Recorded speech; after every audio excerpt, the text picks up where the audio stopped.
नमस्कार दोस्तों।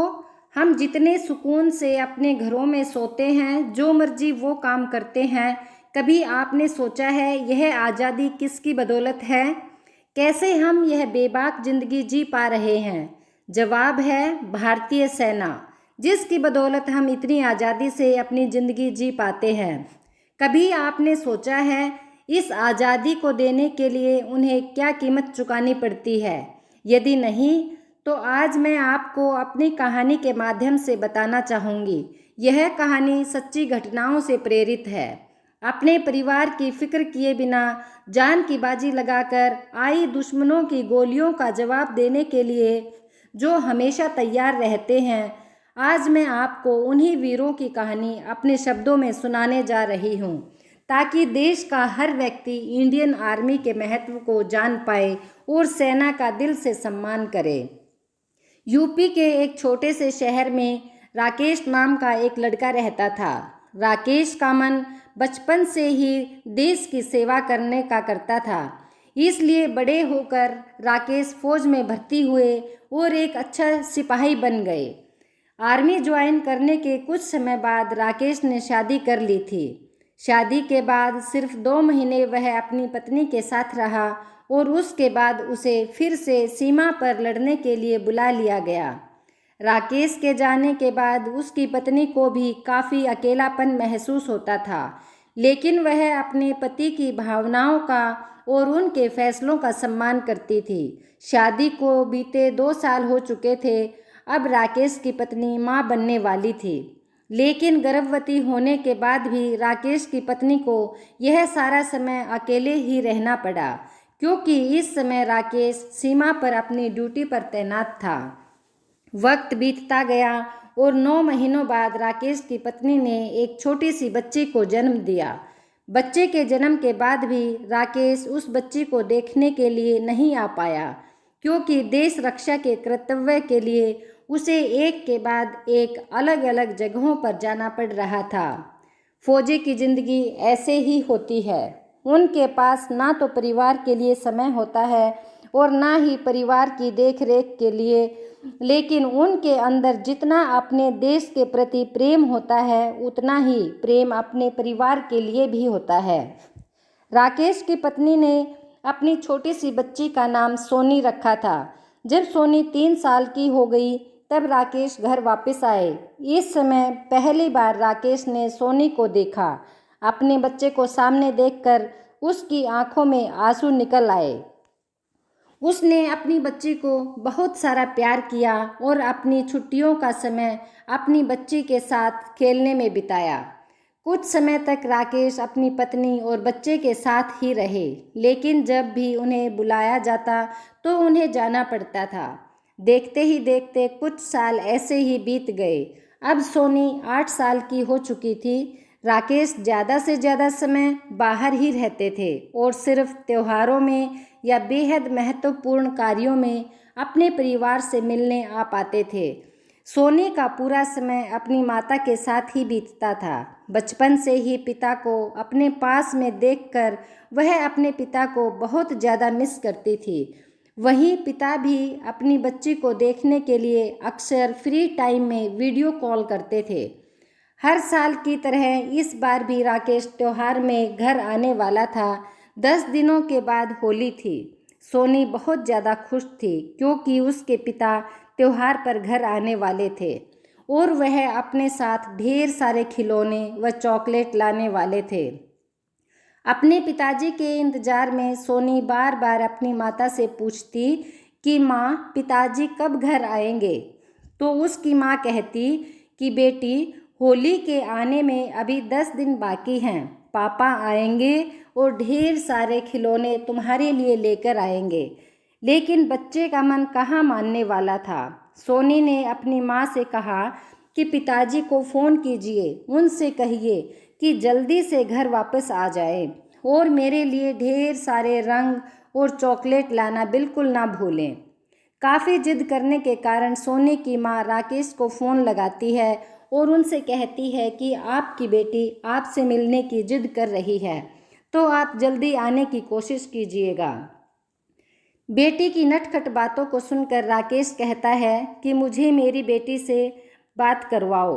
बाप बेटी काफ़ी देर तक एक दूसरे से बातें करते हैं और फिर फ़ोन रख देते हैं।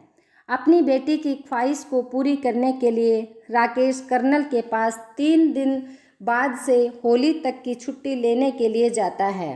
कर्नल से अनुमति पाने के बाद राकेश वापस अपनी ड्यूटी पर आ जाता है, पर अचानक उसके पास बमबारी होने लगती है। एक सीधा बम वहां जाकर गिरता है जहां राकेश खड़ा होता है, जिसके कारण राकेश के शरीर पर भी बम के छींटे पड़ जाते हैं, जिससे राकेश के हाथ और पैर पर काफ़ी चोट लग गई। बम का असर पूरे शरीर में फैलने से रोकने के लिए और राकेश की जान बचाने के लिए डॉक्टर्स को मौके पर ही राकेश का हाथ काटना पड़ता है। अपने इन हालातों को देखकर राकेश को बहुत बुरा लगता है। वह सोचता है कि अब वह सोनी के साथ होली कैसे मनाएगा। राकेश को इस हालत में देखकर उसकी पत्नी और बच्ची दोनों ही डर जाएंगे, जिसकी वजह से उन दोनों की होली भी खराब हो जाएगी। इन सब बुरे विचारों को सोचते सोचते अचानक राकेश ने आंखों में आंसू भरकर सोचा कि अब मैं क्या कर सकता हूँ, क्योंकि उसे अपनी बच्ची सोनी के लिए बहुत बुरा लग रहा था। राकेश सोचता है कि वह अपनी छुट्टी कैंसिल कर ले और घर ना जाए। फौज में राकेश का एक प्यारा दोस्त था। दोस्त का नाम अनुज था। अनुज के साथ राकेश अपने मन की सारी बातें कहा करता था। राकेश की आंखों में आंसू देखकर अनुज से पूछता है कि क्या हुआ राकेश, तुम्हारी आंख में आंसू क्यों हैं? क्या हुआ है तुम्हें? तब राकेश अनुज से कहता है कि तुम तो मेरे हालत से वाकिफ़ ही हो, मुझे बताओ अब मैं अपनी नन्ही सी बच्चे के पास ऐसी हालत में जाऊं तो जाऊं कैसे? मेरी छोटी बच्ची मुझे इस हालत में देखकर रोने लगेगी और मैं नहीं चाहता उसकी होली खराब हो, इसलिए मैं सोच रहा हूँ कि मैं अपनी छुट्टी कैंसिल कर लूँ। राकेश की इन बातों को सुनकर अनुज उससे कहता है कि तुम्हें अपनी छुट्टी कैंसिल नहीं करनी चाहिए, क्योंकि तुम्हारा यह हाथ तुम्हारी हकीकत है और कभी ना कभी यह तुम्हारे परिवार को ज़रूर पता चलेगी। इसीलिए तुम्हें छुट्टी लेकर घर ज़रूर जाना चाहिए। ऐसा इसलिए भी ज़रूरी है क्योंकि अगर तुम अपने परिवार को खुद अपने बारे में नहीं बताओगे, पर उन्हें यह बात किसी और से पता चलेगी तो उन्हें बहुत बुरा लगेगा। अनुज राकेश को यह भी कहता है कि राकेश, घर जाने पर तुम्हारा परिवार तुम्हें इस हालत में देखकर रोएगा, परेशान होगा, लेकिन तुम्हें संयम रखते हुए उन्हें हौसला देना होगा। अनुज के इन बातों को सुनकर राकेश घर जाने के लिए मान जाता है। राकेश अनुज को उसका हौसला बढ़ाने के लिए और इस मुश्किल घड़ी में उसका साथ देने के लिए उसे शुक्रिया कहकर उसी शाम को ट्रेन पकड़कर अपने घर के लिए निकल जाता है। ट्रेन के पूरे सफ़र के दौरान उसके मन में बस यही बात चल रही होती है कि उसके परिवार वाले उसकी हालत को देखकर क्या प्रतिक्रिया देंगे। यह सोच सोच कर राकेश को बहुत चिंता होती है, लेकिन वह किसी तरह स्टेशन से अपने घर जाता है और घर जाकर घर के दरवाजे को खटखटाता है और आवाज़ देते हुए कहते हैं कि सोनी, मैं आ गया हूँ, आकर दरवाज़ा खोलो। अपने पिता की आवाज़ को सुनते ही सोनी दौड़ते हुए दरवाजे के पास आती है और दरवाज़ा खोलती है। सोनी की माँ भी उसके साथ ही आती है। राकेश एक हाथ से अपना सूटकेस उठाए हुए था और अपने कटे हुए हाथ को अपने पीठ के पीछे छुपाए हुए था। अपने पिता को अपने सामने देखकर सोनी बहुत खुश हो जाती है और खुशी से चिल्लाने लगती है। पर जब वह देखती है उसके पापा ने एक हाथ पीछे छुपा रखा है, तो वह अपने पिता से कहती है कि पिताजी, आपने पीछे हाथ क्यों छुपा रखा है? बताओ बताओ क्या है? सोनी को मानो ऐसा लगता है कि वह उसके लिए कोई सरप्राइज़ लेकर आए हैं, जिसे सोचकर वह मन ही मन खुश होने लगती है। तब राकेश प्यार से कहते हैं बेटा बताता हूँ, पहले अंदर चलो। लेकिन सोनी कहाँ किसी की सुनने वाली थी। उसने राकेश की बात नहीं मानी और जिद करने लगी।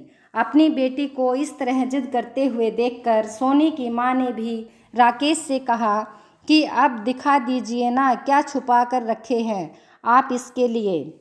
लेकिन राकेश अपने उदास मन से सोनी की माँ से कहता है कि राधिका, इसे अंदर लेकर चलो, उसके बाद मैं बताता हूँ कि क्या बात है। राकेश की बात को सुनकर सोनी की माँ सोनी को समझाते हुए कहती हैं कि बेटा, तुम्हारे पिताजी काफ़ी लंबा सफ़र तय करके आए हैं, इसकी वजह से बहुत थक गए हैं। अपने पिता को अंदर आने दो और थोड़ा आराम करने दो, उसके बाद तुम खुद देख लेना कि वह तुम्हारे लिए क्या लेकर आए हैं। राकेश, सोनी और उसकी माँ तीनों ही घर के अंदर चले गए। घर के अंदर आने के बाद राकेश सोनी को कहता है कि बेटा, आप थोड़ी देर के लिए अपने कमरे में जाओ, मुझे आपकी माँ से कुछ ज़रूरी बात करनी है। अपने पिता की बात सुनकर सोनी एक अच्छे बच्चे की तरह अपने कमरे में चली जाती है। अब राकेश सोनी की माँ से कहता है कि राधिका, मैंने तुम्हें सोनी से अलग इसलिए बात करने के लिए बुलाया है ताकि तुम मेरी परेशानी को समझ सको, क्योंकि मेरी परेशानी को जानने के बाद अगर तुम ही परेशान होकर रोने लगोगी तो सोनी को कौन समझाएगा। राकेश की इन बातों को सुनकर सोनी की माँ घबरा जाती है और पूछती है कि क्या हुआ, आप इतने परेशान क्यों हैं, आप अपनी परेशानी मुझे बताइए। अपनी पत्नी की इन बातों को सुनकर राकेश उससे कहता है कि देखो, तुम रोना मत, क्योंकि तुम्हें खुद को संभालना होगा। यह कहते हुए वह अपना कटा हुआ हाथ उसे दिखाता है। अपने पति के इस हालत को देखकर राकेश की पत्नी की आंखों से आंसू गिरने लगते हैं। वह बहुत रोने लगती है। राकेश कहता है, देखो, अगर तुम ऐसे रोओगी तो सोनी को कौन समझाएगा, कौन उसे संभालेगा। फिर राकेश अपनी इस दुर्घटना की पूरी जानकारी अपनी पत्नी के साथ साझा करता है। कुछ देर बाद उसकी पत्नी शांत होती है और उसे एहसास होता है कि अब रोने से कुछ नहीं होगा। राकेश अपनी पत्नी से कहता है कि हमें यह सोनी को यह बात बड़े प्यार से समझानी होगी कि यही अब हकीकत है और हमें इस बात का दुख मनाए बिना इसे स्वीकार करना होगा। अपनी पत्नी को समझाने के बाद राकेश अपनी बेटी सोनी को अंदर बुलाता है। राकेश सोनी को वह सारे गिफ्ट देता है जो उसके लिए लेकर आया था। इससे सोनी के पसंदीदा खिलौने भी थे और वह उन खिलौनों से खेलने लगती है। पर कुछ पल भर बाद ही सोनी को अपने पिता का कटा हुआ हाथ दिख जाता है और ज़ोर से पापा चिल्लाते हुए सोनी रोने लगती है। यह देखकर राकेश और सोनी की माँ दोनों प्यार से उस बच्ची के सिर को सहलाते हुए उसे चुप कराते हैं। फिर सोनी की माँ कहती है, क्या हुआ बेटा, पापा तुम्हारे पसंद के खिलौने लाना भूल गए क्या। सोनी रोते हुए कहती है, पापा का हाथ। राकेश मुस्कुराता है, ओ तो ये बात है। देखो बेटा, बॉर्डर में ऐसे हादसे होते रहते हैं। हम फौजी हैं और हमारा जीना और मरना सभी भारत माता के लिए ही है। हमें यह तक नहीं पता होता कि हम अगले पल कहाँ रहेंगे, क्या हम अपने परिवार के पास जिंदा लौटेंगे या नहीं। हमें पूरी निष्ठा के साथ अपने कर्तव्य को निभाना होता है। हमारे परिवार और तीज त्योहारों से ज़्यादा ज़रूरी देश की सुरक्षा करना है और देश के ऊपर तो हम मर मिटने के लिए हमेशा तैयार हैं। तुम एक बहादुर लड़की हो और तुम्हें परेशानियों को देखकर घबराना नहीं चाहिए, बल्कि उनका सामना करना चाहिए। अब जो बीत गया है उस पर ध्यान न देकर हम आने वाले सुख को क्यों खराब करें। जीवन में सुख का आना जाना लगा ही रहता है, पर इंसान को विपत्ति के समय घबराना बिल्कुल नहीं चाहिए। राकेश के इन शब्दों को सुनकर सोनी चुप हो जाती है और कहती है, पापा, मैं भी आपकी तरह देश की सेवा करूंगी और बॉर्डर पर जाऊंगी। यह सुनकर राकेश कहते हैं, बेटी, मुझे गर्व है कि तुम्हारी जैसी बहादुर लड़की का पिता हूँ मैं। दोस्तों, मुझे उम्मीद है कि आपको यह कहानी बहुत पसंद आई होगी। कमेंट में जय हिंद ज़रूर लिखें। अगर आप इस तरह की अच्छी अच्छी कहानियाँ सुनने का शौक़ रखते हैं तो मेरे चैनल को सब्सक्राइब करके नोटिफिकेशन को ऑन कर दीजिए। जय हिंद।